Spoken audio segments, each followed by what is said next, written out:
డైరెక్టర్గా ఫస్ట్ మృత్యుంజయ్ ఈ సినిమా చేసినప్పుడు ఇలాంటి సస్పెన్స్ థ్రిల్లర్ చేయాలని ఎందుకు ఐడియా వచ్చిందండి? ఒక క్యూట్ లవ్ స్టోరీ లేకపోతే ఇలా అనుకుంటారు కదా, ఫస్ట్ డైరెక్షన్ అంటే ఎటు రిస్క్ తీసుకోకూడదు, ఆడియన్స్కి బాగా తొందరగా క్లిక్ అవ్వాలి ఇది అనుకుంటుంటారు. సార్ ఫస్ట్ ఇది నా ఫస్ట్ ఫిలిం కాదు sir, second film. First cute love story చేశాను, ఆడలేదు. సో ఓకే, మనకి ఇది రాదు, మనకి ఇది వల్ల కావట్లేదు అని చెప్పి నాకు ఏది కంఫర్టబుల్, నాకు ఏది వచ్చు, this is I know thrillers, I understand drama, I understand emotions. Okay, దీంట్లోనే కథ చేస్తాను. లవ్ స్టోరీ మనకు అంత కంఫర్టబుల్ కాదు, మనలో ఆ బోన్ లేదు, ఆ మైండ్ సెట్ లేదు, ఆ ఫనీ బోన్ కానీ ఆ రొమాంటిక్ బోన్ లేదు అని చెప్పి తెలుసుకుని రియలైజ్ అయ్యి ఈ సినిమాకి వచ్చాను. శ్రీ విష్ణు గారు కూడా ఇది కొత్త జానర్ కదా, ఎలా ఆయన్ని మీరు అనుకున్నారు అసలు? అంటే ఇట్లా ఐ డోంట్ అండర్స్టాండ్, కొత్త జానర్ కాదు ఈయనకి. He's done films no. ఇప్పుడు అప్పట్లో కూడా ఏముండేవాడు, it's not a rom com, it's not a fun film కాదు, it's a very intense drama film.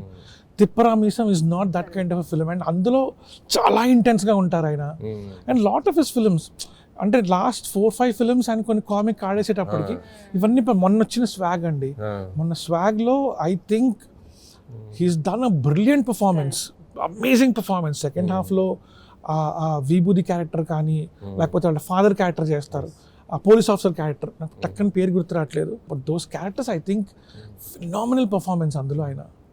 ఈ టైటిల్ కొద్దిగా డిఫరెంట్గా ఉందండి, మృత్యుంజయ్ అంటే ఏంటి అది? ఆ టైటిల్ పెడతానికి ఏంటి రీజన్? నా డెఫినేషన్ ఆఫ్ మృత్యుంజయ్ అంటే చిరంజీవి అని కాదు. అంటే చిరంజీవి అంటే డెత్లెస్ అని కాదు, అందరికీ వస్తుంది, అందరూ పోతారు. కానీ దానికి భయపడి ఆగిపోయేవాడు కానీ, భయపడి వెనకడిగేసేవాడు కానీ, లేకపోతే రేపు వచ్చేస్తుంది కాబట్టి ఒక లైఫ్ ఆగిపోయింది, నేను ఓడిపోయాను అనేవాడు కాదు. వస్తుందని తెలిసినా సరే ముందుకు అడిగేసేవాడే మృత్యుంజయుడు. మృత్యుని జయించడం అంటే దాన్ని యాక్సెప్ట్ చేయటం, బికాజ్ ఇట్స్ ఇన్ఎవిటబుల్. అది దానికి రావడంతో దానికి ఆప్షన్ లేదు, దానికి అది వస్తుందని తెలిసినా ముందుకెళ్ళేవాడే మృత్యుంజయుడు. So it's more of a definition of a hero definition is Mrityunjaya for me.